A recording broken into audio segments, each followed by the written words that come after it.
Hey guys, welcome to Adaz Place. My name is Ada, and in this video we're going to talk about the requirements for getting a German student visa. Now, if you're new to my channel, welcome. If you're an old-time subscriber, thank you so much for your love, thank you so much for supporting and for keeping me in the business.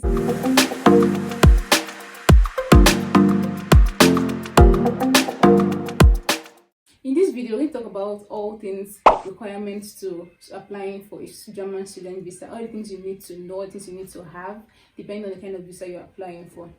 First off, if you're going to apply for a German student visa, you should know that there are two types of the visas. The first one is the short-term student visa, which is the one that's about 3 months or less. Give you the Schengen visa, which is for 3 months or less. And usually for you to get kind of visa, when you're applying for a language school or maybe a program that is not just too long, or maybe a summer school for 1 month or thereabout, to get the idea. Then the second type of visa, which is the one that most people go for, is for the national visa.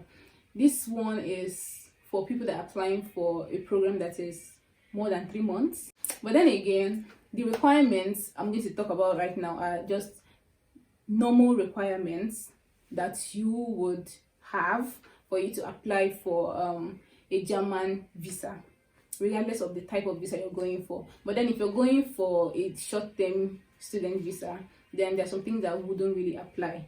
Say for instance, the blocked account thingy. So the first document you will need, of course, is your visa application form. This is the form that where you fill, you put your passport, your biometric passport, and then you fill it up stating, normally you ask about your parents, address, things, personal information basically. Yeah, so you fill this out, and you also need to have a photocopy of it, so the original and the photocopy. The second thing, of course, is your valid passport. Now you need to be aware that they will usually give you a visa according to the duration of your passport. So say for instance, if you have a passport that's expiring in 6 months time, and you're going for a program that is for 1 year, they wouldn't give you a visa for 1 year. They will only give you a visa for that 6 months because your passport will soon expire. So most times it's usually better for you to go with a passport that has a good amount of time, like 3-4 years, so that even if they give you even if you're supposed to go for a program of 1 or 2 years, they can give you the complete 1 or 2 years. But normally you should also be aware that if you're applying for a visa coming into the country, of course it's going to be the visa D, and the visa D is usually for 3 to 6 months, and recently they started giving 1 year. Personally, I got a 1 year visa D from China to Germany. Yeah, so but normally the visa D is the entry visa, actually is the entry visa to Germany, and usually 3 to 6 months. Then when you get into Germany, you can now apply for the residence permit. Yeah, so after you have your visa application form, and your valid passport, you should also have your biometric photo, which is the passport photograph with a clear, bright background. Yeah, so make sure your background is clear. Don't come with something else, maybe a red background or maybe a blue background. No, usually you should come with a white background or something close to white. There should be a contrast between the color of your skin and the background of your passport, so they can see your face very clearly. So apart from this document, you should also come with your birth certificate. So please come with your birth certificate, and your birth certificate, you should please have your full name and the name of your parents in full, because I know that sometimes some people, they have a shortened name of their parents on their birth certificate, and then some other documents, the name of their parents are not in full. It happens. Don't ask me how it happens, but yes, it does. Your birth certificate name and the name on your passport should also be in sync. If they're not in sync, at least you should have an explanation why the name on your passport is different from the name on your birth certificate. Especially if you're married and you've changed your name and all of that, there should be a document to show that, okay, yeah, there's a change of name at some point. Yeah, so come with your birth certificate. Something else is also your marriage certificate, if that applies to you. So say for instance, you're applying for a student visa, yeah, but then you're married and your partner is probably in Germany, or your marriage certificate, because when you're filling out the form, of course they'll ask you, are you single or married or divorced or anything, and if you fill out that you're married, you should get a marriage certificate to show that you're actually married. So If it's applicable to you, come with your marriage certificate. And speaking of marriage certificates, if you have a child and you're traveling with your child, please come with your child's death certificate as well. Yeah, they will ask for these things. Normally they might not, it depends. It really depends on who is interviewing you and all, but these are documents that you should come with regardless of if they'll ask you for it or not. It's better you have them with you and then they don't ask you for them than when you don't have them and they ask you for it and then you're like, you didn't know you didn't come with it. No, so please come with these documents because you never can tell. Yeah, together with all of this, you should also come with photocopies of if you've ever been to Germany, or you've ever resided in Germany, or even in any EU or Schengen country. Please come with photocopies of your entry passport. Photocopies of your entry visas and a proof that you've lived in this country, because they know it's in their record. So you can't even escape it. And when you even give them your passport, they'll see the stamps there, right? So always come with photocopies, and preferably you should come with colored photocopies, please. Preferably come with colored photocopies. They might accept your black and white, but they'll definitely accept your colored. So always come with colored photocopies. And speaking of which, if you also had like previous Schengen visas or previous German resident, like if you've ever been to Germany before, maybe you went as a tourist or you went as a family reunion, like you went for anything, whatever. If you've had any of these stamps on your passport, please make photocopies of them as well and come with them to the embassy for your interview. Yeah, so apart from all these documents I just listed, you'd also need a proof of finance, especially if you're coming as a student, because of course they need to know that when you're here, you're not going to be a liability to the system. I think I mentioned that in one of my videos. Yeah, like the video where I talked about how to apply for a university in Germany. I'm going to link it here. So if you haven't checked it out, please check it out as well. Yeah, so you should come with your proof of sustenance financially. Most people would go for the blocked account, which I said in my previous video that they would, right now they're asking for 10,256 euros to be in the blocked account, which they will pay out to you every month. Every month you receive 853 euros every month for your upkeep, and all of that. It's actually a good month. Like, it saves you at some point, because when you get here, you might be somehow clueless on how to fend for yourself, because here you have to pay a lot of bills. You pay for your rent, you pay for your insurance, and you have to feed as well, right? So if you come here, you might not get a job like instantly, so you need this money to help you sustain yourself, and that's why it's really important to have this with you. However, if you don't have your blocked account, you can also come with some other forms of proof of. You can have your parents as your sponsors. It's also important for you to have the birth certificate, because then you have to prove that your parents are your parents. So if your parents it's funny, yeah, but then there has to be a proof somewhere that this person is sponsoring you. You have a relationship with the person, right? So if your parents' name on the birth certificate is different, then you have to explain at some point. You have to give you a letter of commitment showing that, stating that they're going to sponsor you throughout your your schooling and your duration of your academics in Germany. Additionally, you also have to come with a proof of their finance. So this includes their bank statement for the last 6 months, and if there's any other assets that they have, if they have houses, or if they have tangible assets that can back up the financial claim. Yes. yes, it's that way. You have to come with these things to prove to them that, man, there is money, and you won't at some point lose your sponsorship, and things wouldn't get that bad that you wouldn't know how to sponsor yourself at some point. Yeah. So if you also don't have the blocked account as an option, and you don't have your family sponsoring you, so your parents sponsoring you, the third option, however, is to have a sponsor that is a German resident. For you to have a sponsor that's a German resident, they go to the alien office in Germany, and then they pick up a form and they fill this form. They have to send you this form as well, so that you take it to the embassy and you show it to them that, okay, yes, they are German residents and they would sponsor you, and it's genuine. You get? So if that option also doesn't work as well, The fourth option is to get a document from the bank.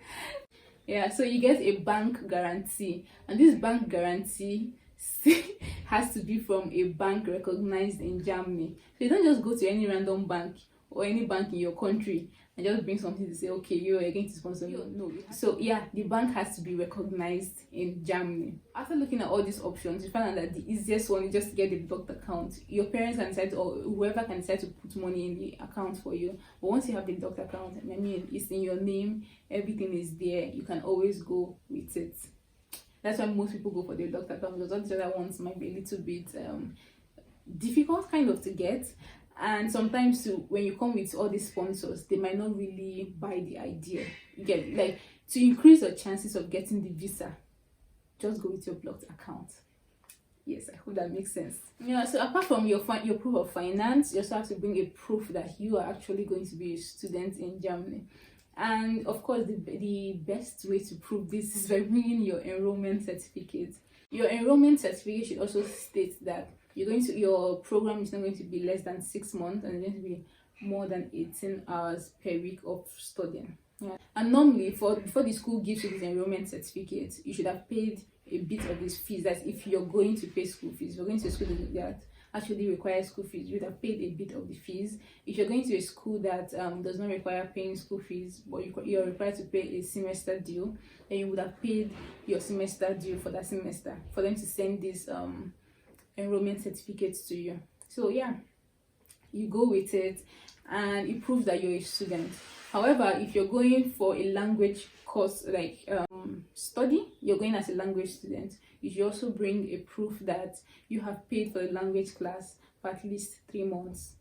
Right. So apart from the enrollment certificate from the German university, you should also bring your previous school records. Remember I said something about your transcript, and it should also be translated. Yeah, so the translated transcripts that we talked about and your translated school certificate, you need to go with them to the embassy as well. They would need to see these things, like your previous records. And because sometimes during your interview, they might ask you why you studied this course and now you're doing this course. You know, the link, they need to know why you're going for this, when you did this before, and all of that. It's not certain, but you know, sometimes these questions might pop up. So you need to go with your previous certificates, either your WAEC or your secondary school leaving certificates, or your BSc, depending on whatever course you're going for. If you're going for a PhD, you need to go with your masters you did in wherever it is you did, like whatever country you studied your masters in. If you're going for a masters, you can go with your BSc certificate. And please, this certificate needs to be translated and authorized. Yeah, so not just you can't just translate it yourself. It has to be translated by the authorities, and it should have the right stamps, and you know, everything. It has to be legit. Very, very important for you to bring again is your proof of language proficiency. This depends on the language of instruction which you'll be studying with. So if your classes is going to be 100% in English, then you have to bring a proof that you can speak English. Usually they'll ask you for the IELTS or the TOEFL. That is if you're coming from a country whose national language, or it's a country that doesn't speak English, basically. So your country, if you're coming from a country that speaks English, then you might not need to present this. But if you're coming from a country that does not speak English, you need to present proof that you have a proficiency in speaking English. However, I know that some Nigerians, your language of instruction might be in English. Like, of course it's going to be in English because in Nigeria English is our official language, right? But they will require some proof. So sometimes again, you might get a letter from your school, from your university, that states that your language of instruction was in English. That might suffice. Like, you might go with it and they would accept it. But to be on the safe side, it's always good for you to have the IELTS or TOEFL certificates. So please, it's always better to be on the safe side. This kind of thing, you don't want to gamble with it, so that you don't go over and over and over. Like, you don't go repeatedly and pay a lot of money and still get rejected. Yeah, so always go with your IELTS. Go with your IELTS certificate. I'm going to make a video sometime in the future on how I wrote my IELTS. I wrote my IELTS in Nigeria. So yeah, I have the experience of I have the Nigerian experience on IELTS. Yeah, I'll tell you how I wrote my IELTS and how I scored. I think 8.5 or 8.0. I can't really remember anymore. I need to check. So watch out for that video. So if your language of instruction is going to be English, of course you need the IELTS. However, if your language of instruction is going to be German, you need to bring a proof of German proficiency. Yeah. So you might decide to bring the Goethe Institute B1 or B2 or A1 or A2, depending on the level of German it is they're going to be taught in, or you're going to be taught with.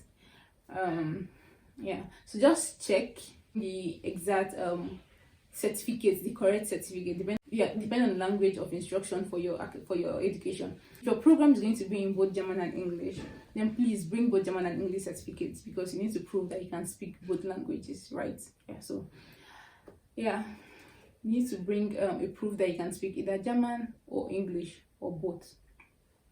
So apart from this language certificate, you also need to bring your travel insurance. This is your health insurance. Normally, the travel insurance lasts for 3 months, because they believe that in the space of 3 months, you should get a statutory health insurance or a private health insurance. That would not, because everybody in Germany is insured health-wise. It's compulsory. You can't be here without your health insurance. So this travel health insurance just gives you a 3 months window to get settled in and then get registered properly. The statutory health insurance. So please get your health insurance as well. Yeah, you can get the health insurance online. You don't need to. You just look for health insurance providers online, and they can help you do that. For me personally, I used Malvista when I was applying for a health insurance. I'm going to leave the link to Malvista in the description box, and you can fill it out. Most students opt for this health insurance, especially when they are going for the very first time, and when they get in, they can now choose a different health insurance provider. Yes, and one last thing again, you need to bring your motivation letter, a letter of motivation. Basically, it tells them why you want to be in Germany, why you want to study in Germany, and why Germany is the choice for you, and also for the course you're going for in Germany. You need to convince them without reasonable doubts that you really want to be in Germany and you think Germany is the place for you. Yeah, so that is what the motivation letter should contain. If you want to know how to write a motivation letter, please, I'm going to put the link to my friend Tammy. I'm going to put her link. You can go to her channel. She has a video on how to write a proper motivation letter, so you can watch it and learn 1 or 2 things on how to write a German motivation letter. Yeah, so well, that's it for this video. I hope you have learned 1 or 2 things. I'm going to make a new video on how to apply for a German student visa.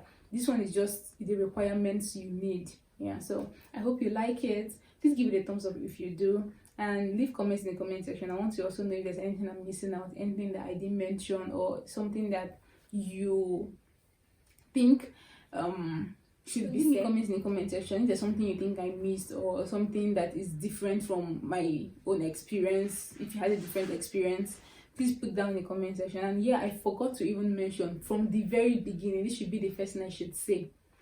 When you're applying for this, different countries have different requirements, so you should check the country you're applying from, not just your nationality. Say for instance, if you're Nigerian and you're coming from a different country, you should not only check for the requirements for the country you're coming from, also check for the country of your own origin, because they might need different documents. Things I talked about now are just the things that you would need on a normal basis, so you should also do your own research and ask and check if they need something additional, if they need something different. Yeah, so please leave me comments in the comment section, and yeah, feel free to subscribe if you like my channel. I'll also be giving tips on German life, everything Germany, and how to come here as a student. And I'll see you in my next video. Bye.